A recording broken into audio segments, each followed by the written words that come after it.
And with that, I'm happy to say that this is Dave Stevens here live on NubAbility and everything else across the platform. I think Chris Long just joined us.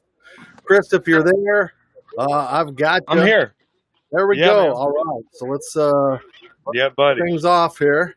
And I'm so excited that you're with me today. Just to take a little time and join our NubAbility audience out here. It's great. Where are you hanging? You were just on vacation, right? Dave, yeah. What's up, brother?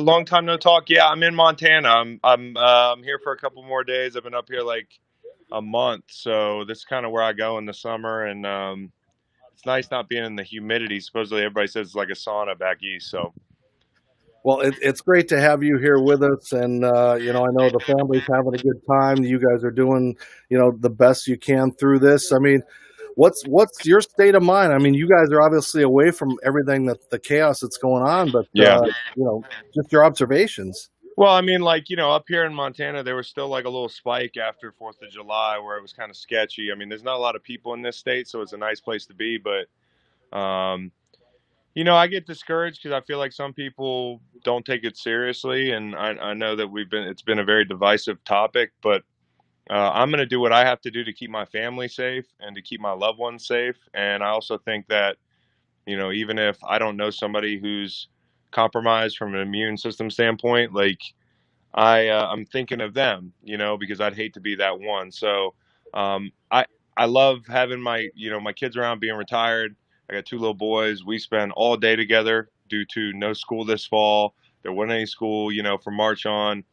And that was an adjustment. It was an adjustment for my wife and I, but we count our blessings. We're very lucky, and we're going to try to stay that way, and also just support people who are going through a tough time. You're joining us here on our Monday meetup. I appreciate everybody looking in. Chris Long, what an amazing resume you've had. Everything, the success you've had on the field with the Rams, Patriots, and the Eagles, back-to-back Super Bowl champions on 2 different teams. Not a lot of guys can say that. But I am so impressed with what you have done off the field. What you've done with the Waterboys, waterboys.org, and, what made you decide you had to go to a country and start putting water and changing lives?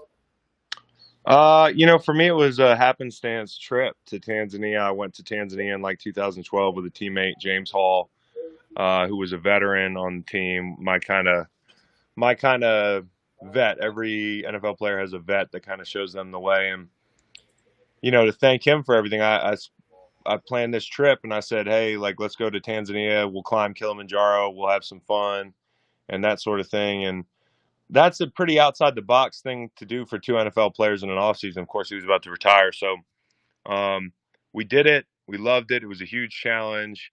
But at the same time, the main event of the trip for me wasn't just the climb. It was the people, resilient, stoic, tough people that deal in a world that is very different from the world we live in every day, and the things that we take for granted, like turning on a faucet, that sort of thing. That's an alternate reality for a lot of people in East Africa and Tanzania specifically. So when I left, I said, I really want to help out. I don't know how. It's not like I had some big epiphany where, the whole water thing came to me right away. I was working with World Serve International in Missouri right off the bat. Doug Pitt, who's on the board at World Serve, we were working on another project that had nothing to do with water when I got back 2 months later. And I said to him, I said, I think I've been doing my research, and the best way that you can change the world, like from a community to community, town to town, village to village standpoint, is the implementation of clean water solutions. It helps agriculture, education. It's a women's issue, and obviously less children are dying. You're talking about kids 1 to 5 years old are dying at a rate that just would blow your mind here in the United States. It's not something we have to think about. Diarrhea kills kids in East Africa. I mean, it literally does. The perpetual dehydration, the sickness, the illness, kids missing school, women and girls having to go burden themselves with gathering water from 6, 7 miles away, and unspeakable stuff happening to them on that walk. And it, all those factors to me said, this is something that's outside the box, but I know there are good people in America who want to help wherever that problem is. And I don't look at things from a standpoint of borders dictating humanity or anything like that. Like, we can be friends to people all over the world. And so for us, we started in Tanzania, we moved into Kenya. Now we're doing domestic work in the United States. We just committed 100 grand from the foundation, and my wife and I, to do work in Navajo Nation. On that Navajo Nation, they're getting crushed by COVID. Indigenous people have an 18 time higher rate of not having access to clean water than us. That's wild. So, we're trying to work all over the place, and there's a lot of stuff that we have to do to be successful. But we've raised, millions of dollars, and hundreds of thousands of people have access to clean water because of the help of fans, NFL fans. I mean, they've got behind this thing and kicked ass for us.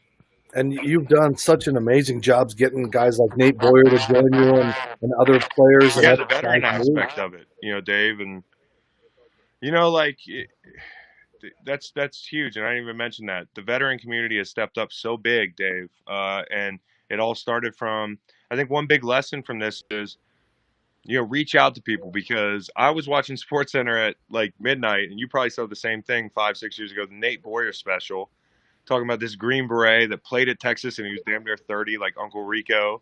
And he came back from the Middle East, and he had served his country. He had served other places. He traveled the world. He'd been in Africa, and I was just blown away by his story. And so I don't know the guy. I'm like, I need his number. So I reached out to somebody who had his number. I cold called him. I said, I don't know how you can help us, but I need you on our team. You're magnetic. Like, what can we do?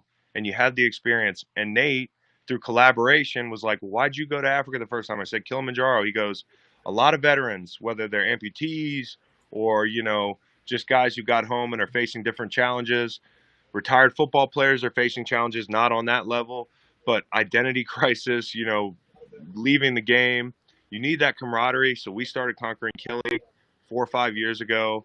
And that's veterans and players climbing Mount Kilimanjaro. And we've had some wonderful people, and they're the backbone of our whole thing. So thanks for mentioning that, Dave. No, people forget that athletes can do good things, and the power that you guys have, Yeah. can really make an impact in this world. And that's why what you guys have done, and I'm going to put the website up right now for waterboys.org. Just go to these websites, watch what these guys are doing. Again, it affects everybody in the world. And now, as Chris said, it's going to happen here in the stateside. And I know you guys have got NBA players and all kinds of guys that really want to make an impact, Yeah.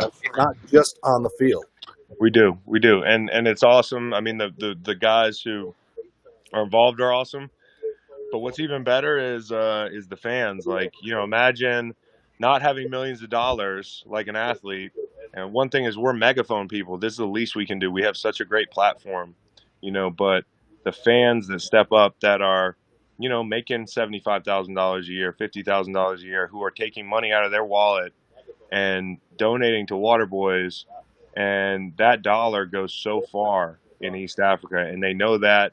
And the fans are the backbone of what we do, so we really appreciate them. The athletes, we're just megaphone guys. We certainly go over there and try to help and raise money on our own, but it's it's easy for us to say, give something, do something, and for Americans to do that, for people halfway around the world, I love our fans, man.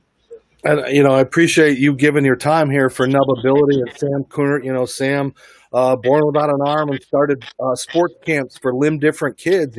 Like me when I was little, and I'm this old timers now. But you got Man, but I seen pictures of you kicking ass now. All right, Dave. Don't downplay your athletic career, man.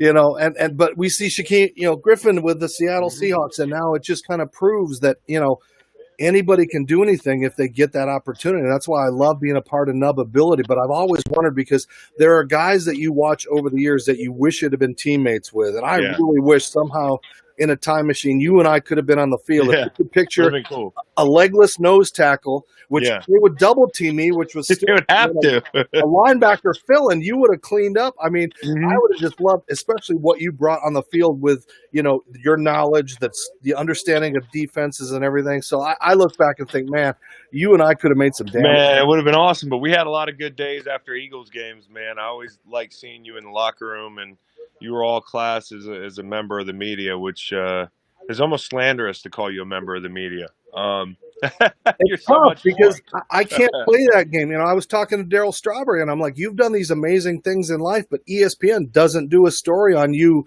being a preacher and now having a ministry and having rehab camps. They always want to jump on you guys for the negative things. They want to jump on Nate. Positive. They want to jump on Nate and say, you started the whole Kaepernick thing. All these things they forget. You guys are human beings, and when they pick on you, you guys internally have to deal with this stuff.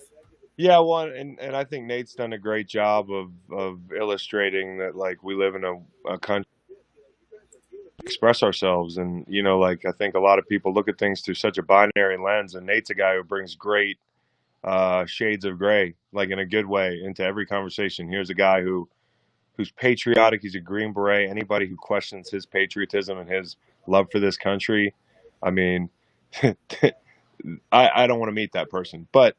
Like, here's a guy that says, you sees a fellow American who's upset with something and says, your fight, I hear it, it's valid, and, like, I'm here to support your right. That's what I fought for. And so I think that's why somebody like Nate is, such a great person, an example, and an athlete who played at Texas and Seattle. And it's so much more than just an athlete, so much more than just a vet. I think too many times we just boil people down to what they do for a living, or, who they are.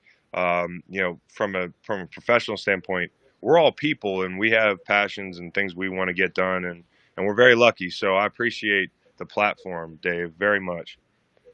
And I appreciate, I know you're a big family guy. I've been muted, privileged. Or did I mute you?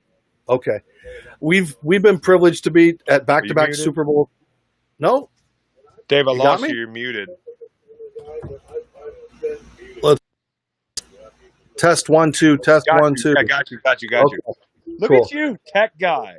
Hey, I know we started out, and this was Zoom and all this stuff, and you can't teach an old guy, And if people could see, I'm sitting on my ass on the ground here, so it's not like I have this fancy studio or anything. Not like you. But what I do want to bring up, you've got a great thing that you've got going with your podcast. Oh yeah. The Green Light with Chris Long. We're taking a look at it here on the screen, and what do you get to do with that? Because I know you have a lot of things you like to talk about, controversial, all that, but it's a good platform. Yeah, no, I'm pretty much, my whole thing is, I got to fill my time with something now, Dave. As you know, it's good to be busy, man, and I really do enjoy what I do for a living now, because it's funny, like, it's weird to go to the doctor's office, and when they say, like, occupation, I never want to write podcaster. It just feels so stupid to say you're a podcaster for a living. but I am. It sounds like you're poor, right? Yeah. Well, but I am, and, like, I'm okay with it, and I really enjoy it because I like meeting people, and I like talking to people, and I like hearing their stories, and the same thing that you do here, where you illuminate people's stories, and you're so great at, like, bringing out, asking questions and being inquisitive, and you're curious. That's what drives you to, like, do everything you've done. And I'm very curious, man. Like, I wanna know about, all types of things. And so when it comes to Greenlight Pod, like, you could have an astronomer on one day. We had an astronomer on, Derek Pitts from the Franklin Institute last week, talk about the comet, that was up in the sky that maybe some of y'all saw. And the next day you've got an NFL player, and you might have a musician the day after that. So I love not having anybody tell me what I need to talk about. who I need to talk to. We do it twice a week. We have a lot of fun with it. You know, nothing makes me happier. It's like when a fan says, "I love the way you play the game." Then somebody say, "I love the pod." Like it just puts me in a good mood. Or I was really interested in that guest. I get the same rush, not quite the same as when I used to, make a big play playing football. It's been awesome, just to kind of watch this new career path that you've had, considering, and I'm going to show a picture right here real quick of you on the football field in Philadelphia Hmm. with your dad, Hmm. your son, your brother, and, Hmm. family is so important to you. And I've kind of watched, Yeah. Waylon and Luke. My son's name is Luke, so we've got that in There we common. go. See, Was so it's like, I was know, there any cool was there any cool hand Luke significance there, or was it just Luke? no, I just wanted to be able to say, I'm your father, right? Yeah, there you go. Yeah, that's pretty fun. My 4-year-old just found out who Darth Vader is a couple days ago. Loves the YouTube videos of him fighting Luke, and I have to explain the dynamic of that relationship is really hard. So, And for your wife now, she gets to have you a little bit more at home with these yeah. kids. Hmm. So I know, you had your dad as a role model growing up. Who do you want to be that role model for your kids going forward? What I want is, when my kids think of me, they think of me as somebody who's fair, firm, and a friend. You know what I mean? And there's no three F's thing, but that just kind of came out that way. But like, just be, somebody that they respect. I don't want my kids to fear me. I'm scary enough as it is. I want them to look at me as somebody they trust and respect and love, and kind of like the way I look at my dad. My dad's 60 years old. Um, I'm up here on vacation with him the last month. Like, uh, I enjoy spending time with my parents. My mom, my dad, because I'm blessed to have two parents that I think of as friends, and I want my kids to think of me the same way. And so, when it comes to being a role model, I just have tried to. And being a parent is like, man, it's like the biggest learning process. I just feel like what you say is not as important as what you do, and so like I'm trying to lead by example as much as I can because they're like sponges, man.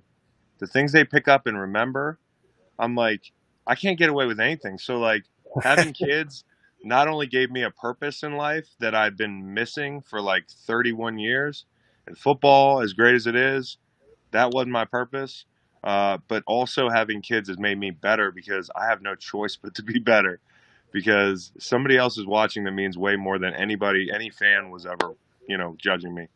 Chris, will you let them play football one day if there's still Yeah, I football? mean, yeah, I think maybe not in like I'm definitely not gonna let them play pee wee ball where they run around with those big ass helmets and little bodies and just crush each other and get bad coaching. And no offense to anybody that lets their kid play pee wee, that's up to you. I just know that you only get one brain, and I do. I believe in CTE. It's irrefutable that it's real. You can see tau protein build up in people's heads. Um, what I push back on a little bit is that we're all, as players, doomed to a lifetime of the aftermath of brain damage or post concussive syndrome, where we're going to all lose our minds and divorce our wives, and anytime a player acts erratic, it's like, well, he got hit in the head too much. Like there are thousands upon thousands of NFL players living out their lives happily. With healthy families, running businesses, and to your point, only bad news sells. So you only hear about the guy who goes nuts and or does something criminal. Like NFL players are no different than general population as far as like you're going to have people with mental illnesses that we gloss over and just assign thing to. Mental health is a big deal. There are guys that came in the league who had issues that were just covered up by a job like the NFL. So I think we look at things too simplistically with the head trauma thing. I fear it. I respect it. Who knows where I go from here? But I've never felt better in my life or happier. And I want my kids to have that same opportunity. And I'd hate to push them into something that possibly down the line cause them some symptoms or cause them some hardships. So I think maybe middle school or high school. But I'm a guy who played 11 years in the league, and my dad played 13 years, perfectly healthy, cognitively amazing. Like he's just really smart. But his 13 years were probably like 26 in today's NFL Yeah. because of training camps. I mean, all the head trauma they went through. in 6 weeks of full contact 2-a-days, that's like another season. So where I played 11, he played about 20, and and he's fine. So I'm not going to say that like you got nothing to worry about, but I think we worry a bit too much about being an automatic fate if you played football a long time. Well, Chris, I'm scared. Personally, I'm scared for me because people don't realize, and you can go to YouTube and look at videos of when I played in college, but every play I played, my head was batted by a Yeah. nuclear thing. And I'm seeing stuff, I get depression, and it scares me because we can't control what's going to happen. I mean, does it bother you that maybe in 20, 30 years, some of these things that we don't know could come out? Yeah, sure, but I think in 20 or 30 years, maybe we have the ability to reverse the effects of the accumulation of tau protein, or to better treat and discuss mental health, and like I know this, like, and man, Dave, I'm sorry you deal with that stuff. I think also it helps to just say it out loud, because for you to realize that, like, okay, I have anxiety, not terrible, but it's something I managed through my life. And in the middle of my career, when this whole CTE thing came out, and it came to the forefront of conversation about football, I started to feel like anxious, depressed, like hopeless at times, you know. And what I didn't realize is not only adrenaline wise, I was tapped out from playing the NFL. Like that sucks your adrenaline dry, and leaves you on empty. But I've started to accept that I have this fate because I'm playing football for a living, that my life is going to go this way. And it started to manifest in some of these symptoms that would tell me, oh God, I'm losing my mind.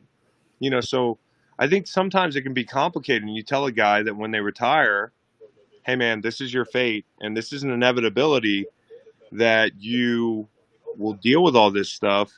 Guy, it's a self-fulfilling prophecy for some guys. And I'm not saying that's what you're dealing with. Like, God knows we need to talk about mental health more than ever right now.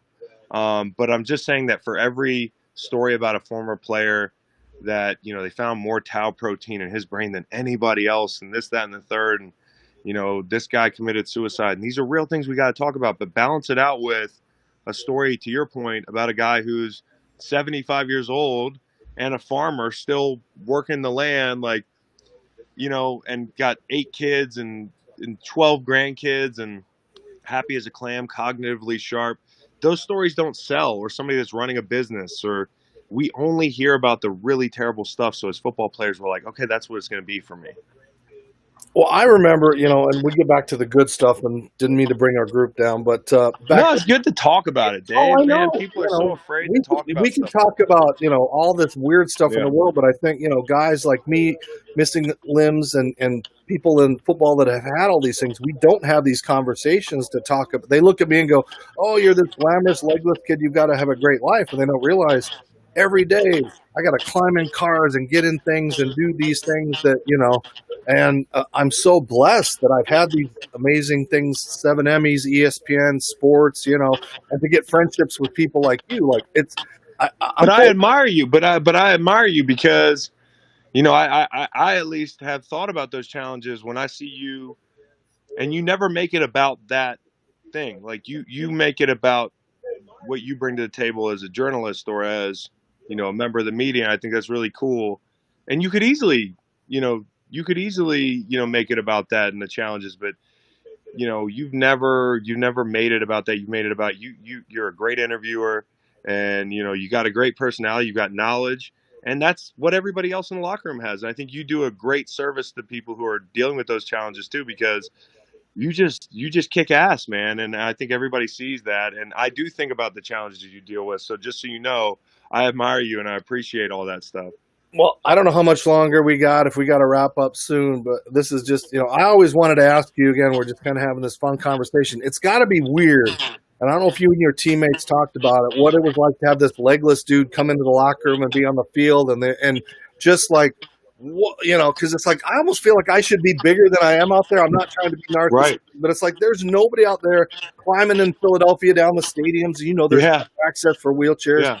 get my ass on the soaking field and all these things. And I just kind of wonder from the player's perspective Yeah. what those conversations might have been like. And then you're like, hey, I got to know this guy. He's not so bad. He's normal. You know what's cool is I feel like players all they want to know from people with microphones in the locker room, are they ethical? Do they work hard? Do they ask good questions? Are they respectful? And I put you at the top of that list. And so, for me, certainly the first time I meet you, I'm taken aback by, how extraordinary it is. I mean, I look at it, you're thinking, are they judging me? Or, like, I'm looking at it as extraordinary. So already you're ahead of the rest of the field, because I admire, you know, the challenges that I presume you've overcome. But then I find out you ask questions well, you're knowledgeable, all that stuff we talked about, and I just enjoyed seeing you around and talking to you, just like I enjoyed seeing, Les Bowen or any of these guys in the Philly locker room that I liked. And it brings a smile to your face, because I think everybody deserves access in our society.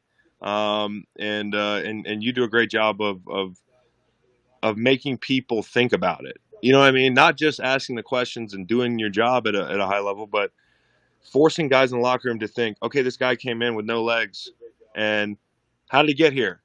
How did he enter the locker room? How did he get to work? How does he overcome these, how does he stay focused, and when you walk in, not think about, are they thinking about my situation? It's like, I just think you just doing your job at such a high level, everybody appreciates it and sees it. So I think it's cool. I mean, guys that talk about it, that's not the first thing that comes out of my mouth talking to somebody else. It's like, hey, the guy with no legs. It's like, oh, did you see Dave? Like, Dave asked a good question, or, Dave told a good joke, or like, you've normalized, that. And I think it's really cool. And that's why, it is our normal. These differences, it's our normal. We always label things like, we call it a disability. And I'm like, if a car is disabled, that's a bad thing. A human being shouldn't be labeled disabled. No, So it's like, no.